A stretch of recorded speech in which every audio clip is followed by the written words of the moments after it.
Hello. வணக்கம்மா, நான் ரங்காச்சாரி பேசுறேன். சிஎம் வெளியே போயிருக்காரு. என்னடா அவன் ஃபோனில் பேசுகிறானேன்னு தப்பாக நினைக்காதீங்க. எல்லாம் உங்களுக்கு நன்மை செய்யலான்டா. செய்கிற நன்மையை நேராக செஞ்சான்னா ஃபோனில் செஞ்சான்னு எனக்கு நன்மையா? ஒன்றும் இல்லைம்மா, உன் புருஷனை சிஎம் பதவியிலேருந்து இறக்கணும்னு நீ ஆசைப்படுற. நாங்களும் அதே தான் நினச்சிட்ருக்கோம். அதனால் எங்கள் கூட்டணியில் நீயும் சேரணுன்றது என்னோட ஆசை. அதுக்கு நான் என்ன பண்ணணும்?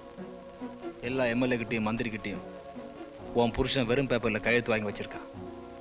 அது எல்லாம் எடுத்து வந்து எப்படியாவது என்கிட்ட கொடுத்துட்டீங்கன்னா அடுத்த நிமிஷம் அவன் முதல் மந்திரி இல்லை. அதுக்கப்புறம் நீ நினச்சது நடக்கும், நான் நினச்சது நடக்கும். என்ன சொல்கிறீங்க? Hello hello hello. அந்த ஆளை முதலமைச்சர் பதவியிலேருந்து இறக்கணும்னா நான் என்ன வேணாலும் பண்ணுவேன். அப்போ நாளைக்கு நான் உன்னை எதிர்பார்க்குறேன். ஏங்க, நம்ம நாட்டு மண்வாசனையை மாற்றி ஒரு பொண்ணு தான் புருஷனுக்கு எதிராக நம்ம கேட்ட மாதிரி லெட்டர் கொடுப்பான்னு நினைக்கிறீங்களா? நினைக்கல, நிச்சயம் பண்ணிட்டேன். எப்போ ஒரு பொண்ணு தான் புருஷனை அவமானப்படுத்தணும்னு குடிச்சிட்டு நடு ரோட்டில் துணியை அவுத்துட்டு ஆடினாலோ அவள் இது மட்டும் இல்லை, எதையும் செய்வா. என்னோட யோசனை அது இல்லை. நாம் சேதுபதியை சிஎம் பதவியிலேருந்து கீழே இறக்கிட்டோம்னா திரும்ப அவனை மக்கள் தியாகின்னு சொல்லி ஓட்டை போட்டு கோட்டையில் ரொம்ப உட்கார வச்சுருவாங்க. அதான் யோசிக்கிறேன். சரி, அனுப்புறதுன்னு முடிவு பண்ணியாச்சு. கெட்ட பேரோட அனுப்புவோம். ஆளும் கட்சிக்கு கெட்ட பேர் உண்டாக்கணும்னா 3 வழி தாங்க இருக்கு. 1, அரிசி விலையை ஏற்றணும். அரிசி விலையை ஏற்றி ஜனங்க கஷ்டப்பட்டு போராட்டம் பண்ணி அதெல்லாம் நாளாகும்பா. இல்லை மதவெறி தூண்டி விடணும். ஐயோ, அது கத்தி மாதிரி திருப்பி நம்மளையே குத்திரும். அது வேணாம். அப்போனா உயிர் பலி தான் உடனடி நிவாரணி. கொஞ்சம் ஜனங்க சாகட்டும். கொஞ்சம் வேணாம், நிறையாவே சாகட்டும். ஜனங்க சாவறதுக்கு அவன் தான் காரணம்னு மக்கள் நினைச்சாங்கன்னா நிச்சயமா அவனுக்கு கெட்ட பேர் வந்துடும்.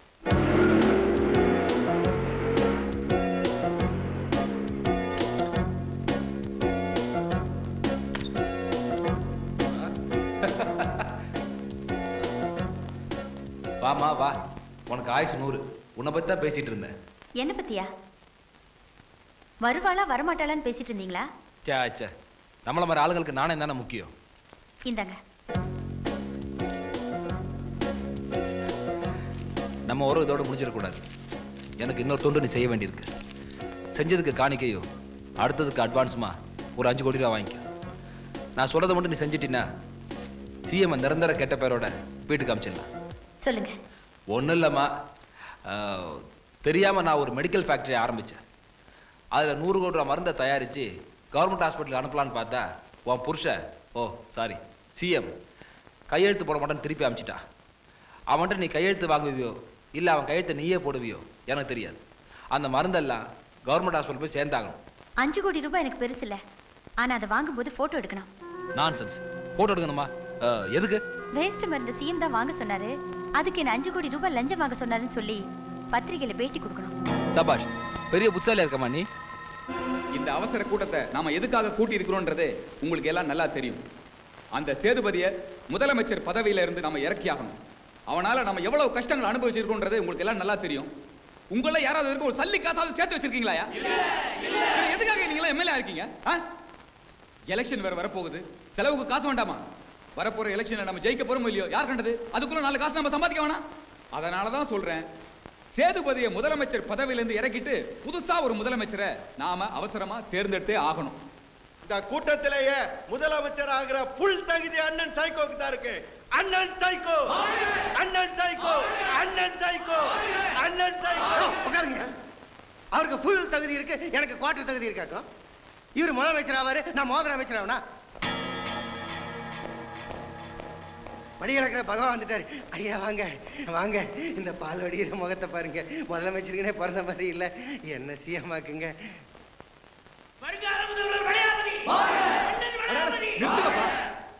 ஐயா, இவராவது தெரியாதனமா ஜனங்களுக்கு நல்லது பண்ணிருக்காரு. நான் அது கூட பண்ணதில்லைங்க. அதனால நீ என்னதான் முதலமைச்சர் ஆக்கணும்.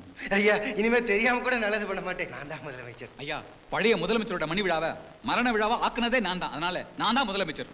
நிறுத்தியா? அதெல்லாம் பழைய கதை. சேதுபதிக்கு எதிராக அராஜகத்தை தூண்டி விட்டு வன்முறை வளர்த்து விட்டது யாரு? நானு. அதனால நான் தான் முதலமைச்சர். தெய்வமே, நான் முதலமைச்சரானா பேருக்கு தான் நான் முதலமைச்சர். மத்தபடி நீங்க என்ன சொல்றீங்களோ அதை தான் நான் செய்வேன். இவரு நீங்க சொல்றதை தான் செய்வாரு.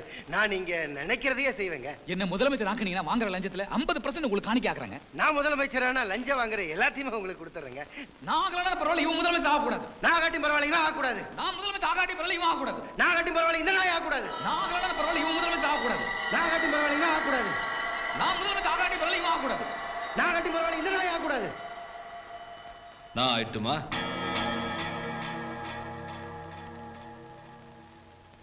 ஐயா, ஒரே கட்சிக்குள்ள 2 கோஷ்டி இருந்தா நாடே நாசமாயிரும். அதனால நானே முதலமைச்சர் ஆயிடுறேன். ஐயோ, இவரே முதலமைச்சரா இருந்துட்டோம், நான் துணை முதலமைச்சரா இருந்துறேன். என்ன சொல்றீங்க?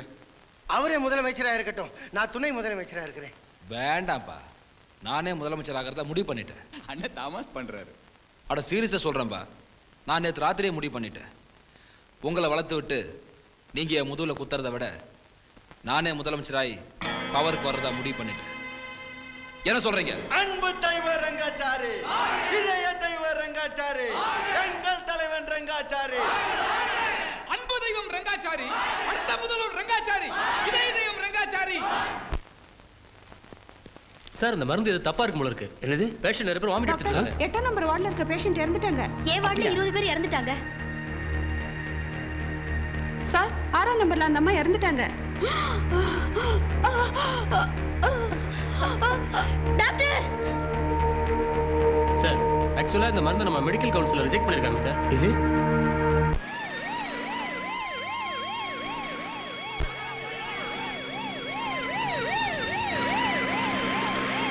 அப்படியா? ஜிஹெச்ல 1000 பேரா?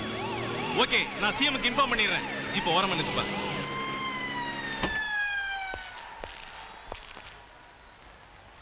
ஒரு சேட் நியூஸ் சார். எக்ஸ்பைரியான மருந்து சாப்பிட்டதுனால ஜிஹெச்ல 1000 பேர் இறந்துட்டாங்களாம் சார். அங்க ஒரே பதட்டமா இருக்குன்னு வயர்லெஸ் மெசேஜ் வந்திருக்கு சார்.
ஏன்டா அவன் கால போய் விழுறீங்க? சாவடிச்சவனே அவன் தான். அவன் கையெழுத்து போட்ட மருந்தை குடிச்சுட்டாங்க, எல்லாம் செத்து புலமா கிடக்குறாங்க. அவனை வெட்டி குறவனாம அவன் கால போய் விழுறீங்க. அவனை ஒழிக்கணும். முதலமைச்சர்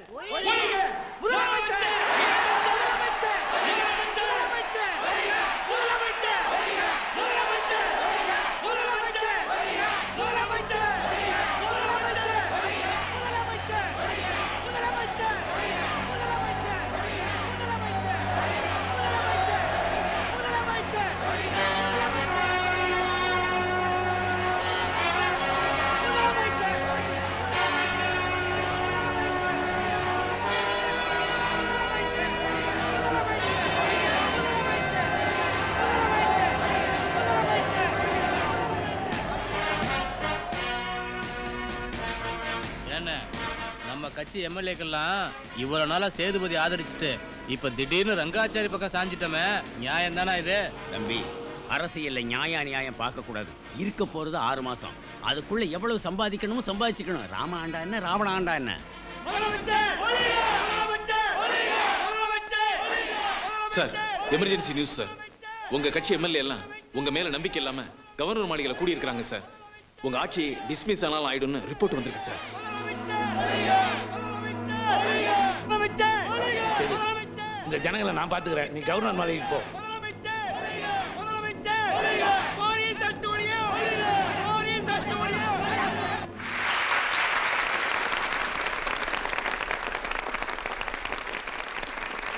இந்த தியாக போருக்கு பெரிதளவில் ஒத்துழைப்பு கொடுத்த எனது உடன்பிறவா சகோதரி பார்வதி அவர்களை பேசுமாறு அழைக்கிறேன். வாங்க, திருவாய் மலர்ந்தாருங்க. அனைவருக்கும் வணக்கம். எனது கணவராக இருந்தாலும் நாட்டுக்கு தீமை செய்பவர்கள் யாராக இருந்தாலும் பதவியில் இருக்கக்கூடாது என்ற காரணத்தினால் என்னால் ஆனதை செய்தேன். பாராட்டுக்காக அல்ல. இதற்கு ஒத்துழைப்பு தந்த எம்எல்ஏக்களுக்கும் வளையாபதி அவர்களுக்கும் திரு சைகோ அவர்களுக்கும் இந்த நாட்டின் அடுத்த முதலமைச்சராக பதவி ஏற்க இருக்கும் திரு ரங்காச்சாரி அவர்களுக்கும் எனது வாழ்த்துக்கள். நன்றி, வணக்கம்.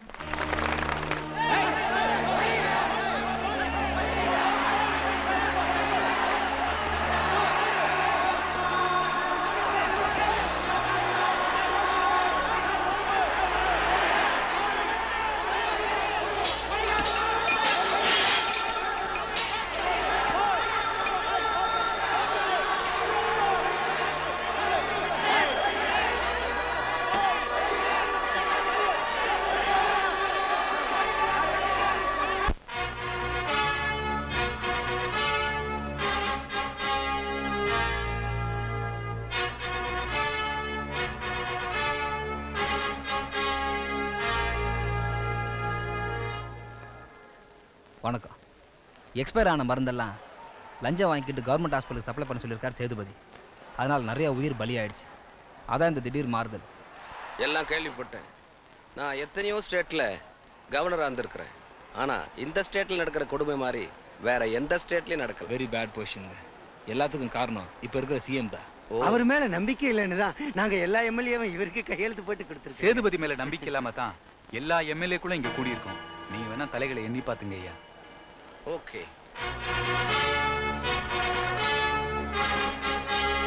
அனைவருக்கும் வணக்கம். நான் வேற மாநிலத்திலிருந்து வந்திருக்கலாம். ஆனா எப்ப இந்த மாநிலத்துக்கு நான் கவர்னரா வந்தனோ அப்பவே நானும் இந்த மண்ணுக்கு சொந்தக்காரன். உங்க உணர்ச்சிகளை நான் மதிக்கிறேன். இனி இந்த நாட்டை காப்பாற்ற வேண்டிய பொறுப்பு என்னுடைய பொறுப்பு. திரு சேதுபதி அவர்களிடத்திலிருந்து ராஜினாமா லெட்டர் வாங்கிட்ட உடனே உங்களால் தேர்ந்தெடுக்கப்பட்ட ரங்காச்சாரி அவர்களுக்கு பதவி பிரமாணம் செய்து வைக்கிறேன். ஐயா, அதுக்கெல்லாம் அவசியம் இல்லை. அவரை டிஸ்மிஸ் பண்ணிட்டு இவருக்கு பதவி பிரமாணம் செஞ்சு வைங்க.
இருக்கிற தகுதி இழந்துட்டீங்க. உங்க கட்சி எம்எல்ஏக்கள்லாம் ரங்காச்சாரிய சிஎம்மா தேர்ந்தெடுத்திருக்காங்க.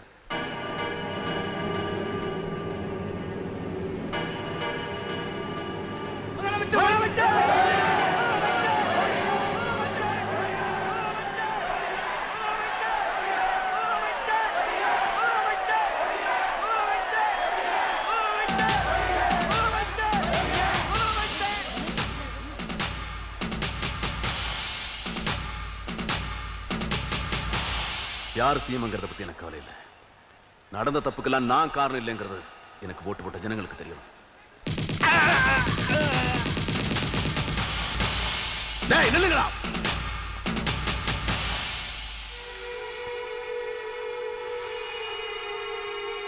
மன்னிச்சிடுங்க சார். ரங்காச்சாரி, நீ நினைச்சா முதலமைச்சரை உருவாக்குவேன், நீ நினைச்சா அவங்களை இறக்கிடுவேன், முடியலன்னா கொலைய பண்ணிடுவேன்ல. மக்களை காப்பாற்ற வேண்டிய மந்திரியே குடிசையை கொளுத்துனா, வெடிகுண்டு வச்சா, யாரவன்? நான் தான்.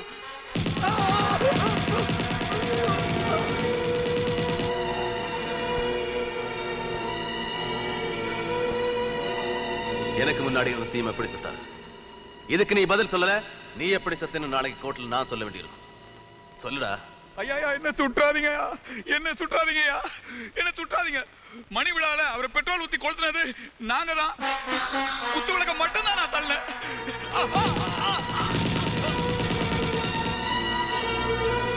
அவரை கொல்றதுக்கு திட்டம் போட்டது யாரு? நான் தான் கொண்டேன். எதுக்காக கொண்டீங்க? நான் வச்சத பொண்ணு எனக்கு தெரியாம கெடுத்துட்டாரு, அதனாலதான். தபா சேதுபதி, நான் தான் பண்ணேன், எல்லாமே நான் தான் பண்ணேன். இதோ கவர்னர் இருக்காரு, இவ்வளவு போலீஸ்காரங்க இருக்காங்க, நான் கூட சரண்டர் ஆயிடுறேன். சட்டம் என்னவோ அதை அவங்க பண்ணட்டும். சரண்டர் ஆயிட்டு சட்டத்தில இருந்து வெளியே வர்றதுக்கு உனக்கு சொல்லியாடா தரணும். பணம் இருந்தா எதை வேணாலும் பண்ணலாங்கிற அகங்காரத்துக்காக ஒண்ணு நான் கொல்லல. கேவலம் ஒரு பொண்ணுக்காக முதலமைச்சரையே கொண்டுட்டியே, அதுக்காக ஒண்ணு நான் கொல்லல.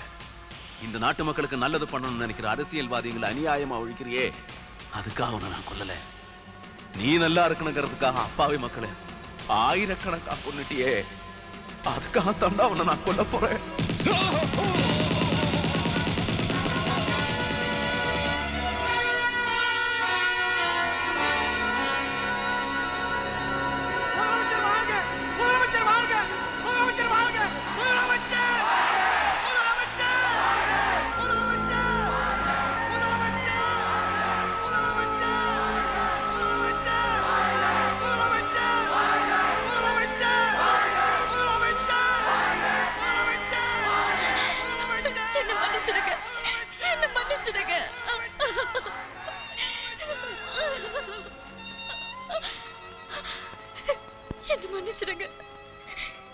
நீ என்ன மட்டும் பழி வாங்கியிருந்தா அவனை நான் மன்னிச்சிருக்கலாம்.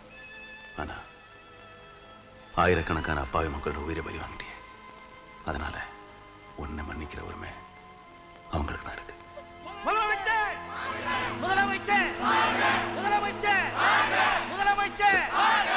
நான் பண்ணது தப்பா சரியான்னு எனக்கு தெரியாது.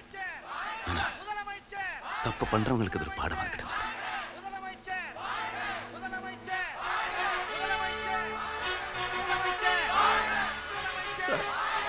நான் எப்படி சார் உங்களுக்கு கடமை தான் முக்கியம்.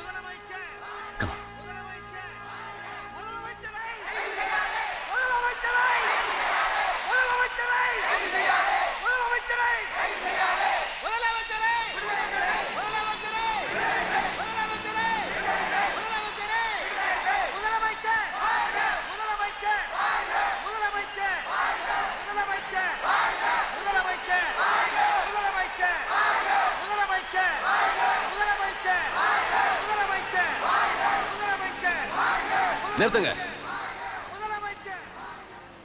ஊர் பேர் தெரியாத என்ன நேத்து வரைக்கும் வாழ்கன்னு சொன்னீங்க, கொஞ்ச நேரத்துக்கு முன்னாடி ஒழிகன்னு சொன்னீங்க, கல்லால் அடிச்சீங்க, கொல்லணும் துடிச்சீங்க, இப்போ மறுபடியும் வாழ்கன்னு சொல்றீங்க. உங்களுக்கு தெரிஞ்ச எல்லாம் வாழ்க ஒழிகதான். இப்படி நீங்க உணர்ச்சி வசப்பட்டு முடிவெடுக்கிற வரைக்கும் அவராட்சி வரும், இவராட்சி வரும், இன்னொருத்தர் ஆட்சி வரும், ஆனா மக்களாட்சி வராது. என்னைக்கு சிந்திச்சு ஓட்டு போடுறீங்களோ அன்னைக்குதான் மக்களாட்சி மலரும்.